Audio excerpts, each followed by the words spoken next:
মানুষের সময় কিন্তু চিরকাল একই থাকে না, কখন যে কারোর সময় পাল্টে যায় সেটা কিন্তু আমরা বুঝতেই পারি না। কখন যে মানুষের সময় খারাপ থেকে ভালো হয়ে যায়, আবার ভালো থেকে কখনো খারাপ হয়ে যায়। এই যেমন আজকের দিনটি সকালবেলা ঘুম থেকে উঠে ঝলমলে রোদটা দেখে মনটা একদম ফ্রেশ হয়ে গেছে। আকাশের দিকে এই পেঁজার তুলোগুলো দেখে মনে হলো এই তো শরৎকাল চলে এসেছে, দুর্গাপুজো আর কিছুদিনের মধ্যেই। আর তার বারান্দায় আমার এত রোদ এসেছে দেখে আর বিছানাগুলো রোদে না দিয়ে পারলাম না। দুদিন আগে এত বৃষ্টি হয়েছে তাই বিছানাগুলো ঠিকমতো রোদে দিতে পারি না, আর বৃষ্টি হলেই বিছানাগুলো একটু ম্যাজম্যাজ করতে থাকে। আর তার জন্য আজকে ঘুম থেকে উঠে রোদ দেখেই বারান্দায় সমস্ত বিছানাগুলো রোদে দিয়ে নিয়েছি, বিছানাটা পরিষ্কার করে নিয়েছি। এরপরে হচ্ছে ছেলেকে নিয়ে বসবো। আর ছেলেকে আজকে স্কুলে পাঠাইনি, ওর তো বলেইছিলাম হাতে র্যাশের প্রবলেম। আর দেখাচ্ছি দেখো এই অবস্থায় কী করে স্কুলে পাঠাই। হাতে পায়ে এখনও পর্যন্ত এইভাবে র্যাশগুলো রয়েছে যে ঠিকমতো মোজা টোজা পরে ওকে স্কুলে পাঠানো যাবে না, তাহলে পায়ে এই যে ল্যাক্টোক্যালামিন লাগিয়ে রেখেছি। হাতে তবু একটু কমে কমে এসেছে, কিন্তু পায়ের পাতাগুলো এমনভাবে হয়েছে যে এইভাবে এই যে পায়ে এই যে মোজাগুলো পরে না স্কুলে পাঠানো যাবে না, পায়ে তাহলে আরও এগুলো খুব বিচ্ছিরিভাবে হয়ে যাবে। এমনি চুলকানোরও একটা প্রবলেম রয়েছেই। আর তারপরে আজকে চলে আসলাম রান্নাঘরে। মা মোটামুটি সব রান্না করে গেছে, তো আমি আজকে একটা ইউনিক রেসিপি করছি। আমি জানি না তোমরা এর আগে কেউ কখনো খেয়েছো কি না। আমার কিন্তু এই ধরনের রেসিপি খেতে খুব ভালো লাগে। আর যে কোনো বড়া টড়া ঠিক খাওয়ার আগেই ভাজলেই কিন্তু ভালো লাগে। তাই আমাদের বাড়িতে সবসময় সব রান্না হয়ে গেলেই তারপরে কিন্তু বড়া ভাজা রেসিপিটা হয়।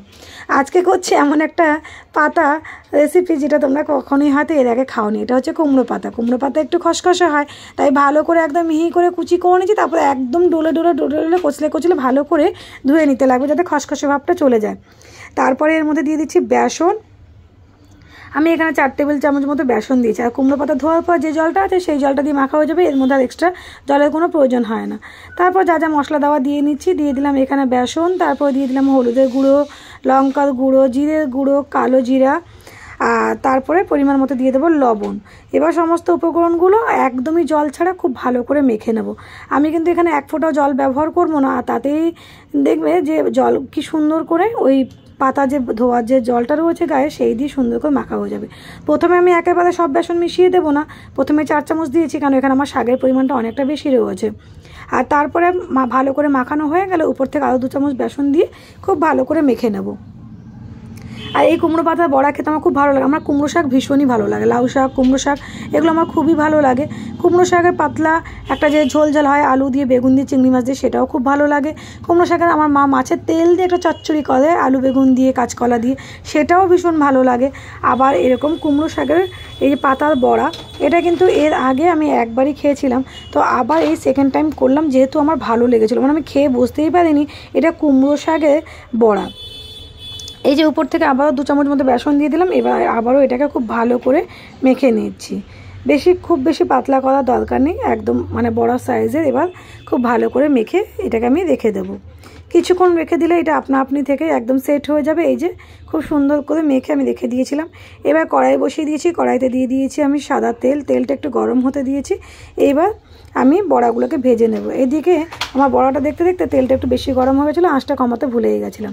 তো প্রথমে যেটা করবো কিছু পাঁপড় ভেজে নেব, কারণ কড়াইতে একটু তেলটা বেশিই আছে, তো ভাবলাম একটু পাঁপড়গুলো ভেজে নিই। আমাদের বাড়িতে পাঁপড় খেতে সবাই খুব ভালোবাসে, বিশেষ করে আমার বড়মশাই আর আমার ছেলে তো শুধু বসেই পাঁপড় ভাজা খেতে ভালোবাসে। আর ডালের সঙ্গে পাঁপড় না হলে একদমই ভালো লাগে না। আজকেও হয়েছে ডাল, আর তার সঙ্গে তার জন্য একটু পাঁপড়টাও ভেজে নিলাম। পাঁপড়টা ভাজা আমার কমপ্লিট হয়ে গেছে, ঢাকা দিয়ে রেখে দিচ্ছি টিফিন বক্সের মধ্যে। এরপরে আমি ওই তেলের মধ্যে বড়াগুলোকে ভেজে নেব। আর গরম গরম বড়া ভাজা সঙ্গে গরম গরম ভাত খেতে যে কী দারুণ লাগে, যারা খেয়েছো তারা তো জানোই। বিশেষ করে বড়া জিনিসটা কিন্তু গরম গরমই ভালো লাগে। তো এবার বড়ার আকারে হাতের মধ্যে এই যে হালকা হালকা করে যেরকম সাইজের একটা মিডিয়াম সাইজের এরকম বড়ার আকারে গড়ে নিয়ে তেলের মধ্যে দিয়ে দিলেই হয়ে যাবে। এর আর বেশি কিছু কোনো খাটনিই নেই, খুব সহজেই বড়াগুলো রেডি হয়ে যায়। তো একেবারে আমি এবার আঁচটাকে কমিয়ে দিচ্ছি। তেলটা আমার ভালো মতো গরম হয়ে গেছে। এরপরে আমি বড়াগুলোকে ভেজে নেব। একেবারে 5টা-6টা করে দিয়ে দিচ্ছি বড়ার আকারে গড়ে গড়ে। আর ভীষণ মুচমুচে হয় খেতে। এর মধ্যে কোনো মানে চালের গুঁড়ো কিন্তু আমি কিচ্ছু অ্যাড করিনি, শুধু বেসন দিয়েই ভীষণ মুচমুচে হয়েছিল বড়াগুলো। উপর থেকে একদম শক্ত মুচমুচে হয়, ভেতর থেকে একটু সফট থাকে, খেতে ভীষণ ভালো লাগে। আর কুমড়ো পাতার বড়া তোমরা এর আগে কেউ কখনো খেয়েছো কিনা সেটাও কিন্তু আমাকে কমেন্ট করে জানাতে ভুলো না কিন্তু। আর তার আগে মার তো রান্না হয়েই গেছে। এরপরে আর কি বড়াগুলো ভেজে নেব, তারপরে বসে যাবো খেতে। আর বড়া ভাজতেই না আমার একটু গরম গরম একটা বড়া খেতে আমার ভীষণ ভালো লাগে। এমনিতেও আমার এখনও কিন্তু মুখে একটা পাঁপড় রয়েছে, কারণ যেহেতু পাঁপড় ভাজা হয়ে গেছে তাই আমি কিন্তু মুখে একটা পাঁপড় দিয়েই নিয়েছি। আর এই যে খুব সুন্দর করে আমার বড়াগুলো ভাজা হয়ে গেছে। এবার আমি এটাকে একেবারে উল্টে দেব। এইভাবে দুটো পিঠ খুব ভালো করে আঁচ কমিয়ে কড়া করে একদম লাল লাল করে ভেজে তুলে নেব। আর আমাদের বাড়িতে আমি আমার বিয়ে হওয়ার পরে সব ধরনের পাতার বড়া খেয়েছি। শিউলি পাতার বড়া, কানাই পাতার বড়া, এই কুমড়ো শাকের বড়া, তারপরে আরও বিভিন্ন ধরনের পাতার বড়া কিন্তু আমি খেয়েছি। ওলের ডগার বড়া খেয়েছি, কচু ফুলের বড়া খেয়েছি। এই যে ওল গাছ যখন সবে ওঠে তার মাথাগুলো ভেঙে ভেঙে যখন মানে কচি ওলের যে ডগাগুলো, গাছের ডগাগুলো, সেগুলো দিয়েও কিন্তু বড়া খেয়েছি। এমনকি আমি ওলের ডাঁটি আর কি রান্না কিন্তু এই বাড়িতেই বিয়ের প্রথম মানে খেয়েছি, বিয়ের পরে পরে শাশুড়ি মায়ের হাতে রান্না। তো আমার যেহেতু বাঙাল বাড়িতে বিয়ে হয়েছে, তাই ওল কচু সম্পর্কে মানে বেশ ভালো ধারণাই হয়ে গেছে। আর সব ধরনের ওল কচু যে খাওয়া যায় সেটাও আমি জেনেছি এই বাড়িতে এসে। আর তারপর থেকে আমার লতি, ওলের রান্না বা বড় মাছ দিয়ে ওলের ডালনা বা কচু দিয়ে চিংড়ি মাছ দিয়ে এইসব ধরনের খারকোল পাতা বাটা, এইসব ধরনের রান্না এই বাড়িতে যেহেতু বেশি হয়, তাই বিয়ের পর থেকে কিন্তু আমি এগুলো একদম প্রেমে পড়ে গেছি। আর এই যে আমার কুমড়ো শাকের বড়া, উপর থেকে একদম ক্রাঞ্চি ক্রাঞ্চি আর ভেতর থেকে হচ্ছে নরম সফট। তো আমি এখানে প্রথমে 4টা বড়া নিয়ে নিচ্ছি আর বসে খেয়ে নিচ্ছি। আর তারপর আমি শুধুই খাচ্ছিলাম। তারপরে এবার ভাত খাবার আমাদের আজকে মেনু কী হয়েছে দেখিয়ে দিলাম। আমি যেহেতু ডাল খাই না, তাই ডালটা নিয়ে নিই, বড়াগুলো এমনি খেয়ে নিচ্ছি। আর ভাতের সঙ্গে নিয়েছি এই যে উচ্ছে আর কুমড়ো দিয়ে বটি হয়েছে, আর সঙ্গে হয়েছে কুমড়ো শাকের বড়া, টক ডাল, আর হয়েছে এই যে মাছের মানে কাতলা মাছের দই কাতলা। তো আমার তো পাঁপড় আর বড়া খাওয়া হয়ে গেছে, এবার এইগুলো দিয়ে খেয়ে নিচ্ছি।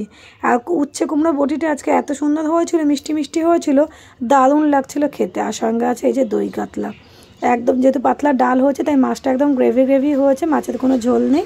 আর দই কাতলাটা খেতে না দারুণ লাগছিল, কারণ টকটক হয়েছিল, টমেটো দেওয়া ছিল আবার দই দেওয়া ছিল, একদম ঘরোয়াভাবে হয়েছে। তাই মানে তেল মশলাটা একটু কম, কেন বাড়ির রান্না আর বাইরের রান্না তো একটু পার্থক্য থাকবে। এটা যদি বাইরের দই কাতলা হতো তেল ভেসে যেত, আর ওটা খাওয়া তো শরীরের জন্য কোনো ভালোই না, দেখতেই শুধু ভালো লাগে। আর আমরা ঘরে যেটা দই কাতলা করি সেটা তো তেল কম দিয়ে করি, আর খেতেও ভালো, স্বাস্থ্যের জন্যও ভালো। আজকে এই ছিল আমাদের রেসিপি, তোমাদের কেমন লাগলো জানিও।